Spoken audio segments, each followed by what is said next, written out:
Olá, muito bom dia para você. Agora são 10 horas e 30 minutos pelo horário de Brasília e a gente começa essa edição falando de autoridades ucranianas e russas também que concordaram em estabelecer 10 corredores humanitários para que os ucranianos possam sair em segurança e para que suprimentos possam entrar na Ucrânia.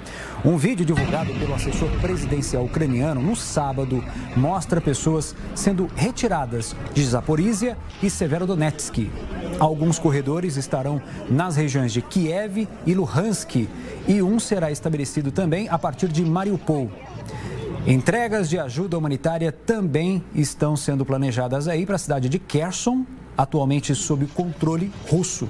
Quase 6 milhões e meio de pessoas já se deslocaram dentro da Ucrânia, além dos 3 milhões e 200 mil refugiados que já fugiram do país. E para repercutir mais essas notícias, a gente conversa agora com Eduardo Bittencourt, ele é consultor da Clínica de Direito Internacional Humanitário da Universidade Federal do Rio Grande do Sul. Eduardo, muito obrigado por atender a Record News nesse momento. Eu gostaria de falar exatamente sobre esses corredores humanitários, são bem importantes. Os ucranianos, inclusive, estavam acusando os russos de não respeitarem esses corredores, mas só para a gente poder entender, de fato, para que servem esses corredores e a importância deles. Bom dia, Tiago, bom dia a todos. Estamos diante de uma situação, de um clássico conflito internacional, armado internacional entre Ucrânia e Rússia. Os corredores humanitários, eles têm uma previsão legal justamente dentro do direito internacional dos conflitos armados, também chamado direito internacional humanitário, que são as normas aplicáveis, à guerra, a um conflito armado de fato. Então, os corredores humanitários têm essa finalidade de poder promover a circulação de pessoas, fazer com que haja a remoção, fazer com que haja a chegada de suprimentos, fazer com que haja a possibilidade de refugiados ultrapassarem a fronteira do país, buscando justamente a proteção em relação ao conflito armado, ou ainda mesmo a população circular dentro do próprio país, que são os deslocados, para que possam fugir justamente dos efeitos do conflito armado. Essa é a finalidade do corredor humanitário. E a violação dos corredores humanitários, ou seja, por qualquer uma das partes, gera uma infração que pode ser considerada como um crime de guerra, punível à luz das normas do direito internacional humanitário. Quando é estabelecido o corredor humanitário, ambas as partes, todas as partes envolvidas no conflito, devem ser notificadas formalmente para que cumpram à risca todas as previsões de condições, horários, vias de circulação.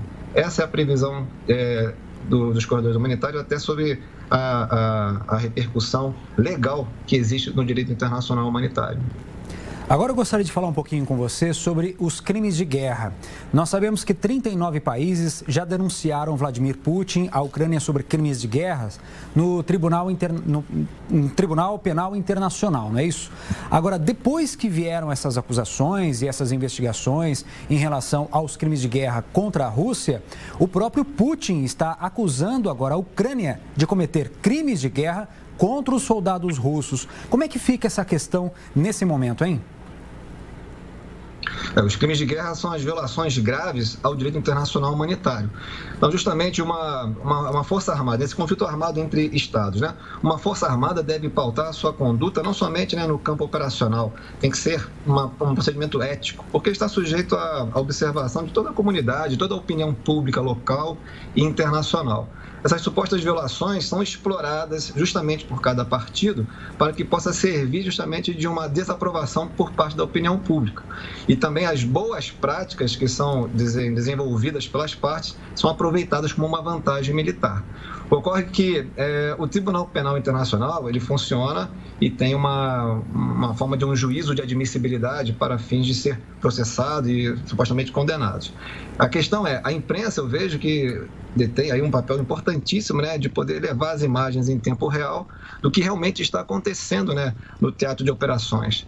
Dessa forma, então, está acontecendo, que ambas as partes denunciem, informem, supostas violações, para que justamente esse fato seja aproveitado como uma vantagem militar. Ocorre na prática, um ato, uma notícia de fato de um ato criminoso levado ao TPI, vai ensejar primeiro um juízo de admissibilidade para que seja investigado. Existe uma promotoria, os procuradores que trabalham junto ao TPI, para que possa ser investigado e, sendo o caso de confirmada a materialidade do crime e uma indicação da autoria, ser levado à Corte Internacional, à Corte Penal Internacional. Ocorre que Rússia e Ucrânia não são estados partes, né, do TPI. E, na verdade, uma persecução penal nesse sentido carece de um outro caminho formal, né, para que se possa ver um dos dois, né, um dos autores, né, sendo processado. O TPI julga pessoas, né, ele não julga estados. Então, assim, é necessário para que tenha aquele caráter dissuasório, para que crimes de guerra não continuem a acontecer. E aí tem também a questão de como alcançar os autores responsáveis por essas violações. Muito bem, agora são 10 horas e 36 minutos pelo horário de Brasília. Quem participa desta conversa com a gente hoje é o jornalista William Oliveira, que está aqui no estúdio comigo. William, bom dia para você. Bom dia, Tiago. Bom dia, professor. Professor, eu queria fazer uma pergunta ainda nessa questão das implicações dos crimes de guerra. Recentemente, meio que pego de surpresa ali, o presidente Joe Biden, num corredor, respondeu a um questionamento se o Putin era um criminoso de guerra, e ele respondeu ali que sim, deu um pepino diplomático, ficou todo mundo correndo atrás dessa resposta. O Putin se disse bastante nervoso com aquelas declarações, disse que era inadmissível. Por que diplomaticamente os Estados Unidos correu para desfazer essa fala de Joe Biden? Qual que é a implicação de uma afirmação como essa entre governos tão importantes? Vejo que tem uma questão da diplomacia, né? Porque, na verdade, está sendo acusado aí um chefe de Estado acusando outro chefe de Estado, né? E, assim, o chefe de Estado é o representante máximo, né, do seu país. Então, na verdade, se ele tem uma responsabilidade, os níveis de responsabilidade são de acordo com a atuação de cada autor, né, no crime de guerra. E acusando a autoridade máxima do país de ser o autor de um crime de guerra é muito grave, né, para a repercussão da sua imagem perante a opinião pública. Essa questão de justamente imputação, né, de autoria, ela tem que ser realmente identificada, tem que ser investigada. Cada autor responde na medida do domínio que tem sobre o fato, né? O que ocorre é que no terreno existem operações militares, né, sob ordens de comandantes militares. É saber se as operações militares no terreno e os supostos crimes de guerra que ocorrem no terreno têm uma ordem expressa, né, clara, do seu dirigente máximo. Nesse caso, assim, poderia ter um indício de autoria. Agora, se ele não tem essa intervenção no campo, né, se ele não tem essa intervenção no terreno, isso aí deve recair principalmente entre quem conduz as operações militares. Essa é a importância de se ter uma responsabilidade, né, na proporção do domínio do fato e também, né, evitar as acusações que não sejam acompanhadas de evidências, de comprovações, né? Eduardo, eu gostaria que você explicasse para a gente essa questão do Tribunal Penal Internacional, julgando, no caso, diretamente o Vladimir Putin. Ele tem o seu direito de defesa quando ele for julgado e, se condenado for, quais são as consequências por meio desse tribunal? Existe a possibilidade de ser levado ao tribunal por iniciativa própria, né, da promotoria, do procurador que atua junto ao tribunal, uma denúncia por crimes de guerra. A questão de ter, né, uma figura, né, com a importância de Vladimir Putin sendo processado e julgado, a questão vai recair em como alcançá-lo para que ele seja levado à corte e, sofrendo uma condenação, como é que ele poderia realmente ter o cumprimento da pena. O Tribunal Penal Internacional ele não tem uma polícia judiciária para que possa proceder essas diligências, proceder essas capturas. Então, ele necessita justamente da cooperação dos Estados, moralmente dos Estados parte, ou quando isso também pode ser aduzido a uma ação, uma decisão do Conselho de Segurança das Nações Unidas. Só que ocorre que, como um dos 5 países, 5 estados que têm poder de veto, a Rússia compõe esse conselho e é bem provável que ela mesma não aprove uma resolução nesse sentido. Então a dificuldade aí está, pode haver sim a imputação, mas aí está a dificuldade de fazer com que um autor da envergadura que esse chefe de Estado tem, de ser alcançado, de ser levado à corte e ter principalmente o cumprimento de uma possível condenação cumprida, né? O senhor havia comentado antes que o corredor humanitário faz parte da convenção entre os países, né, que está previsto entre tratados entre os países durante as guerras. Eu gostaria de saber do senhor se existem outros tratados, outras questões que estão sendo observadas nessa guerra, por exemplo, a não utilização de bombas de fragmentação. Parece que é um dos casos também que não podem ser usados nas guerras e, nesse caso, a Ucrânia está fazendo isso.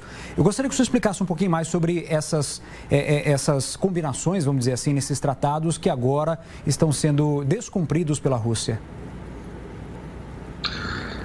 As convenções de Genebra de 1949 são os instrumentos de direito internacional humanitário mais conhecidos, né, mais aplicados e têm, na verdade, um alcance universal. Rússia e Ucrânia são signatários, né? Assinaram as convenções de Genebra. E ainda assim, mesmo as outras partes que não assinaram, teriam a obrigação de poder observá-las, de respeitá-las e fazer respeitá-las pelo seu alcance universal já estabelecido na comunidade internacional. Nas convenções prevê essa possibilidade da ocorrência de corredores humanitários para que justamente haja a proteção de civis e de bens civis que são afetados ou que possam ser afetados durante o conflito. Outras normas também compõem esse compêndio de normas do direito internacional humanitário. Entre elas, os tratados que limitam meios e métodos de se fazer a guerra. Quando se fala de meios, está se falando de instrumentos, são armas. Entre as armas que são de uso restrito, existem as munições cluster. São chamadas de munições cluster porque são envelopadas, são munições que, em determinado estágio, acionam outras várias submunições. E essas submunições, ao alcançar, né, a superfície, têm um efeito, né, de uma grande área a ser alcançada. O que ocorre é que essas submunições podem não ser detonadas. E elas são enterradas e se converteriam em minas, né? E que não teriam como ser identificadas quando tivesse a passagem de pessoas por esse campo, que na verdade se converteria num campo minado. Esse tratado das munições cluster, ele não é obrigatório e, na verdade, não alcança todos os países. Mas mesmo que os países que não são signatários dessa restrição, eles têm uma obrigação legal, uma obrigação responsável de não permitir que haja ataques indiscriminados. Então, a preocupação das munições cluster é para que justamente no local onde elas são utilizadas não haja um ataque indiscriminado que alcance os civis, as propriedades civis, que não tenha uma configuração de um ataque que ultrapassou os limites de um objetivo militar legítimo. A questão toda é essa, da proibição de munições, de armas, que venham alcançar indiscriminadamente a população civil, os chamados danos colaterais, né? Toda necessidade militar é voltada para o atingimento de objetivos militares. O dano colateral excessivo, ele não é justificado. Então, o que se fala das munições cluster nesse sentido, de que não haja um dano colateral excessivo que não seja justificado. Agora, Eduardo, o governo russo, ele disse ter realizado ontem o primeiro ataque à Ucrânia com mísseis hipersônicos, ou seja, de altíssima velocidade. O alvo era um depósito de armas subterrâneo no oeste do país, perto da fronteira com a Romênia. Esse míssil foi classificado pelo presidente Vladimir Putin como invencível. Ele é lançado por caças e tem capacidade de atingir alvos de até 2.000 quilômetros de distância e percorre a atmosfera pelo menos 10 vezes mais rápido aí que a velocidade do som. E tem uma tecnologia específica para realizar manobras e escapar de interceptações de outras aeronaves. Segundo especialistas, inclusive, o ataque foi uma tentativa russa de demonstrar força aos países ocidentais. Mísseis hipersônicos, aliás, podem viajar a 6.000 quilômetros por hora. A distância entre a Rússia e a Inglaterra, por exemplo, poderia ser percorrida em cerca de 20 minutos. Os Estados Unidos, a China e a Coreia do Norte, também desenvolvem esse tipo de arma. Eu gostaria que o senhor falasse um pouquinho sobre esse armamento específico ou esses armamentos de alta tecnologia que eles ainda não estão dentro desses tratados ou existe alguma cláusula que engloba todos esses armamentos mais novos e de destruição em massa? Então, quem detém o poder bélico, né, detém uma capacidade de dissuasão, né? Então, nesse sentido, o fato de se saber, né, que um Estado, né, que um partido detém determinado armamento, faz com que se pense muito, né, antes de atacá-lo. Então, tem esse poder dissuasório. Essas novas tecnologias, né, que estão desenvolvidas atualmente, eu posso lhe afiançar que todas elas encontram uma previsão no direito internacional humanitário, porque a responsabilidade de manter a proteção das pessoas civis, dos bens civis durante o conflito armado, vai persistir independente do armamento que seja utilizado, que seja construído com essas novas tecnologias. Mas, de fato, né, existe sim, dentro desses tratados de limitação de meios e métodos, um regime, né, de restrição de mísseis e foguetes.